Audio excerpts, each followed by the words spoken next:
Welcome! This video displays how restoration thickness information can be enabled along the cursor during design. Let's get started. After a proposal is generated in the CIRIC on DS Core workflow, viewing the thickness analysis can be enabled to keep a live value beside the cursor. The measurement is shown as different areas are inspected, helping identify thin regions early, support material-specific checks, and reduce redesign loops, without leaving the design step. Let's take a look how the tool works in action.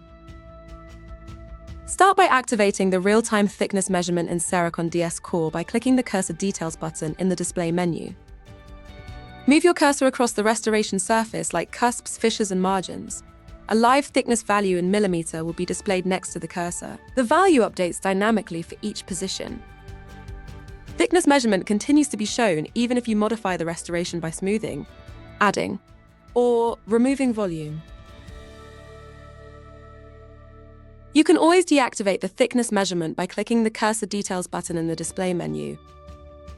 The Restoration Thickness Analysis tool helps you detect areas below recommended material thickness to avoid issues later in manufacturing or clinical use. And that's it. Be sure to check out our What's New section to learn about new DS Core features and functionalities.